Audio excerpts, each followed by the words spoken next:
SCR employee, you're expected to abide by the SCR core values as well as the Beacon core values. The SCR core values are easy to remember: sensitive, caring, and responsive. We are sensitive to the needs of others. We care about the well-being of our staff, our students, the schools, and the parents of those students. We are responsive. We openly and actively respond to the needs of our customers. The Beacon core values, there are 4 of them. We care. We treat people with kindness. We do the right thing. Act in good faith. We collaborate. We ask for input. And we have fun. That's the most important part. Be yourself, have fun while you're doing your job every day. Sometimes dealing with the parents of our students can be difficult. Please just remember that every day they wake up with a student with a disability. Their needs, everything that comes into being a parent is difficult to begin with, but once you have a student with a disability, all of those things are heightened. We are coming out of the pandemic, a pandemic that's been really hard on those individuals. Please just remember when communicating with them, if they're voicing a frustration, to listen, say you understand, and apologize. Please do not make excuses, throw anybody under the bus, blame somebody else. That just does not help us resolve the issue. What we need to be able to do is not make that same mistake with that same parent again. Things happen. We're going to run late, but please just do not blame it on dispatch, blame it on somebody else. Just apologize and move forward.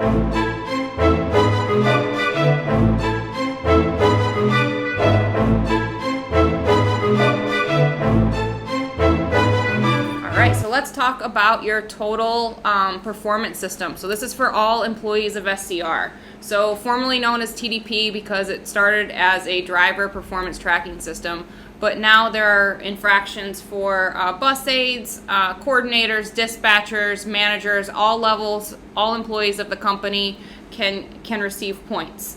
Attendance is the first thing I want to talk about. Your attendance is important to our operation. We have seen terrible attendance on Mondays and Fridays in particular. We do have a nice, easy work week. We're Monday through Friday for CPS, which is easier than the other contracts. The other contracts at SCR run 24/7. So a couple of the key attendance infractions in absence is 1 point. So please call off because a no-call, no-show is 6 points. So no-call, no-shows occur when you don't call before your scheduled shift start time. If you're tardy less than 30 minutes, that's half a point. More than 30 minutes is a full point. An early quit, so if you leave before your scheduled shift end, is 1 point. And if you call off less than 2 hours before the scheduled shift, it's 2 points. Disciplinary actions are issued at 2 points, 6 points, 8 points, 10 points, and termination happens at 12 points of attendance, so don't get there. Safety is the next section of TD, total performance system, that I want to talk about. You can get all types of safety infractions, but the point is we really want you to be safe. So following distance, excessive speeding, cell phone usage, all going to get you talking to somebody concerned for your safety as well as the students and the other drivers on the road. Customer service. Customer service is important. We need to treat all students, parents, teachers, school staff, dispatchers, every employee how we want to be treated. That's important. If that becomes an issue, you will be talking to somebody about it. Service operations is the other section of total performance system. So that's important. That's about getting to your pickups on time, not sitting on wood lawn after you've logged into your tablet, servicing the customers the right way, providing door-to-door at the schools, making sure parents come out to the vehicle to you in the afternoon, and anything else that has to do with your day-to-day work. If you're not following policies and procedures, you're going to talk to somebody about it. You can get bonus points. We reward good behavior, so the whole total performance system is balanced out. I think that's there right now.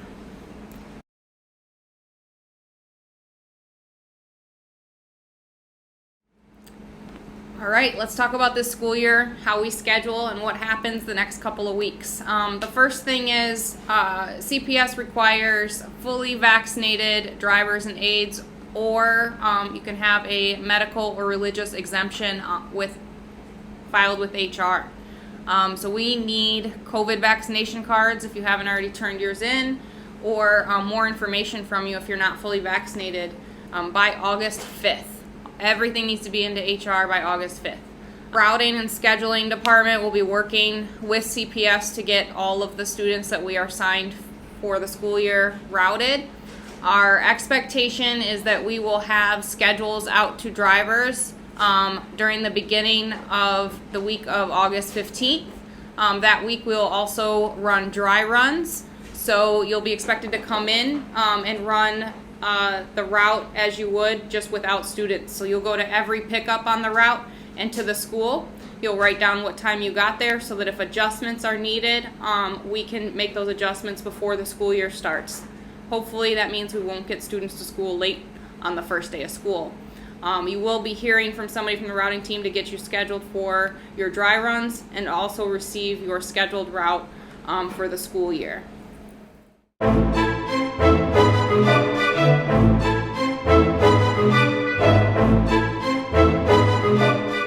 Once you have your schedule, you are expected to be here at your scheduled start time. That means checking with your coordinator by that scheduled start time in full uniform. Black shoes, your navy blue uniform pants, your shirt tucked in, your ID badge, your ID. As a driver, you need to have your driver's license and your DOT card. As an aide, just please come in full uniform. When you check in the morning, you'll get your route book, the vehicle keys, and any equipment needed. So there can be harnesses, there can be car seats. Your route book as a driver will also indicate whether or not you need an aide. Please review your route. You should be reviewing your route sheet every day in case there are changes. Once you've received your vehicle keys and your route book, you will proceed to your vehicle. Upon getting to your vehicle, please log into your tablet. This starts your time clock. When you log into the tablet, you're also doing your pre-trip on the vehicle, and then the aide should log in if there's an aide assigned to the vehicle. Please make sure everybody's logged in before you depart the base.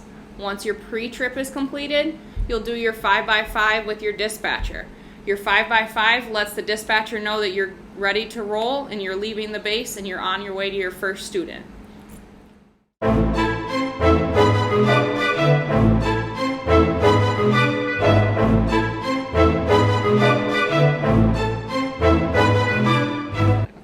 So now that you've done your 5x5, you're on the road.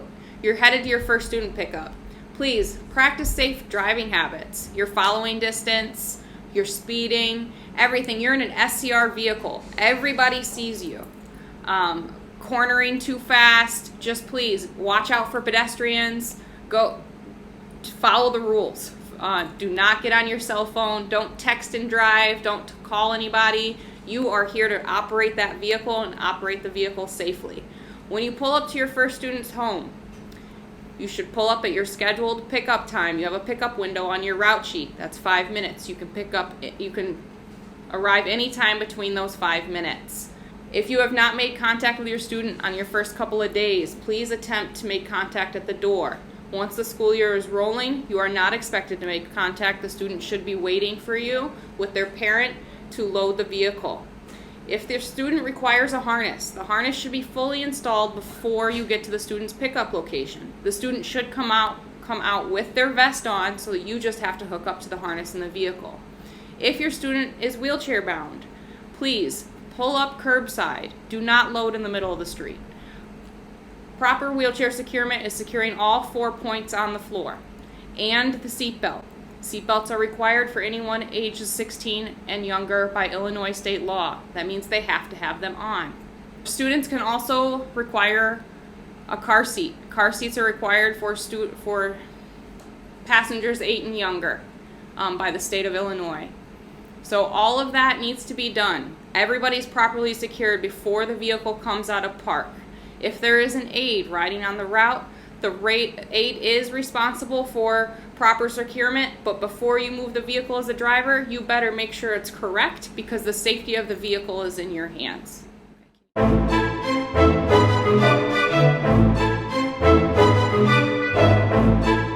CPS specific policies comes right out of our handbook and our contract with CPS. The first one is the curb-to-curb service.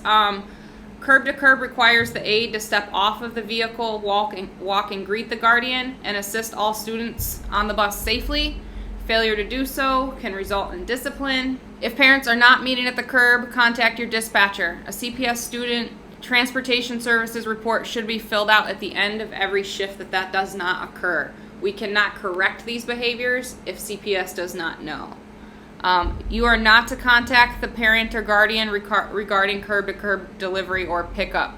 That is on the dispatcher and the student transportation office. Please, as a driver or aide, do not reach directly out to your parents. You are responsible for providing curb-to-curb service every time you drop off and pick up students. During afternoon drop-off, it is imperative that all drivers and bus aides release students to parents and guardians only. It cannot be the 12-year-old brother. It has to be their parents or guardian. If a parent is not available for a student at drop-off in the afternoon, you cannot just release them. They must stay in your care. Please contact your dispatcher. Your dispatcher will attempt to reach the parents. If we do not reach the parents, the dispatcher will reach out to CPS. It is up to CPS on what we do next. If we are to take them back to the school, the dispatcher will instruct you to do so. If there is no one at the school, we might have to take them to the police department, but we are going to make every effort possible to reach the parents.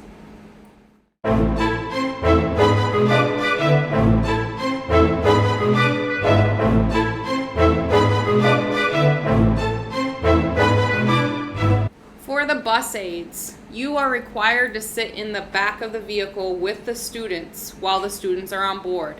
If you are riding the vehicle to and from a student location, you can ride in the front seat with the driver, but please make sure as soon as the first student is on board, you are in the rear of the vehicle assisting them. That is your responsibility.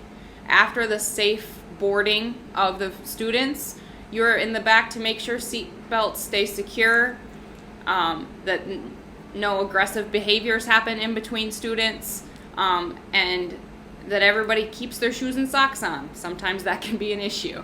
But that is your role as the bus aide. You should be in the back monitoring the students. If you are in the front seat and something happens, you're not in the back in order to help them.